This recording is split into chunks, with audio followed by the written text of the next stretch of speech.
নমস্কার, প্রবাল বলছি।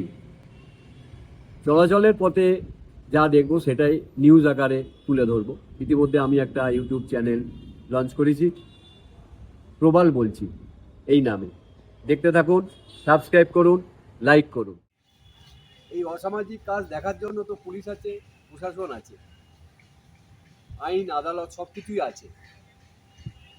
সেখানে কমপ্লেন জানানো হোক, অভিযোগ জানানো হোক, কিন্তু আইন তো নিজের হাতে তুলে নেওয়া যায় না।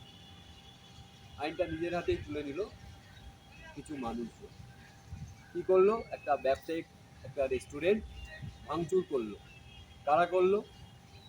অভিযোগ গ্রামের মানুষ করেছে, আবার যার ব্যবসা সে বলছে যে এলাকার কিছু যুবক করেছে। একটা বিতর্কিত ব্যাপার। যাই হোক, আমি সেই দিকে না গিয়ে আমি যেটা বলতে চাইছি যে আইন আদালতকে উপেক্ষা না করে আইন আদালতের দ্বারস্থ হন, পুলিশ প্রশাসনের দ্বারস্থ হন, আইন নিজের হাতে তুলে নেবেন না। আজকে আমরা দেখব দত্তপুকুর চালতাবেরিয়ার একটি ঘটনা। দেখতে থাকুন, প্রবাল। দত্তপুকুর থানার অন্তর্গত চালতাবেরিয়া নামক একটি জায়গার একটি হোটেলে কয়েকদিন আগে ভাঙচুরের ঘটনা ঘটেছে। আর এই ঘটনাকে কেন্দ্র করে উত্তেজনা ছড়িয়েছে সারা গ্রামের মধ্যে। হোটেলের ভিতর অবৈধ কাজকর্ম হচ্ছে বলে অভিযোগ তোলে ওই এলাকার কিছু গ্রামবাসী। আর এর ফলেই এই ভাঙচুরের ঘটনাটা ঘটেছে। হোটেল ব্যবসায়ী সৌমেন দাসের অভিযোগ, দত্তপুকুর ২ নম্বর গ্রাম পঞ্চায়েতের উপপ্রধান মান্তু সাহার অনুগামীরা এই ঘটনাটা ঘটিয়েছে বলে অভিযোগ।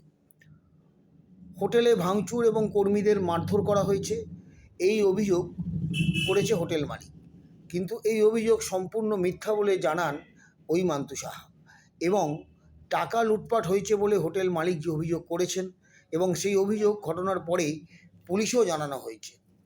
কিন্তু অভিযোগ যে হোটেল ব্যবসার আড়ালে দেহ ব্যবসা চালাতো এই ব্যবসায়ী, এরকমই অভিযোগ করছেন ওই এলাকার মানুষজন। আর এই ঘটনার জন্য গ্রামের লোকজন প্রতিবাদ করেছে। পাশাপাশি এটাও জানা যায়, দত্তপুকুর থানার পুলিশ অভিযোগ দিতে না চাইলে এরপরে হোটেল মালিক বারাসাত জেলা পুলিশ সুপারের কাছে অভিযোগ জানায়। পরবর্তীতে দত্তপুকুর থানার পুলিশকে নির্দেশ দেয় গোটা বিষয়টি তদন্ত করার জন্য। পুলিশের দাবি, সমস্ত বিষয়ে নজরদারি করছে পুলিশ। গত বৃহস্পতিবার আমার হোটেলে মান্তু সাহা তার দলবল পাঠিয়ে ভাঙচুর করায়। তখন আমার হোটেলের যারা স্টাফ ছিল তাদেরকে হেনস্থা করা হয়, আর হোটেল রেজিস্টার খাতা ডকুমেন্ট সঙ্গে আমার 1,78,000 টাকা পাওয়া যায়।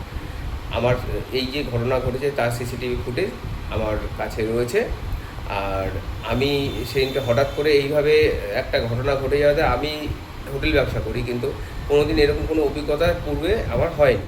আপনার যারা সঙ্গী আছে তারা গিয়ে হোটেলে ভাঙচুর করেছে এবং টাকা দাবি করছে, এমন অভিযোগ করছে হোটেলের মালিক। সম্পূর্ণ মিথ্যে কথা। ওই হোটেলে দেহ ব্যবসা চলতো, যেটা কিনা অসামাজিক। আর দত্তপুকুর ২ নম্বর গ্রাম পঞ্চায়েতের সমস্ত মানুষই দত্তপুকুর ২ নম্বর গ্রাম পঞ্চায়েতের লোক।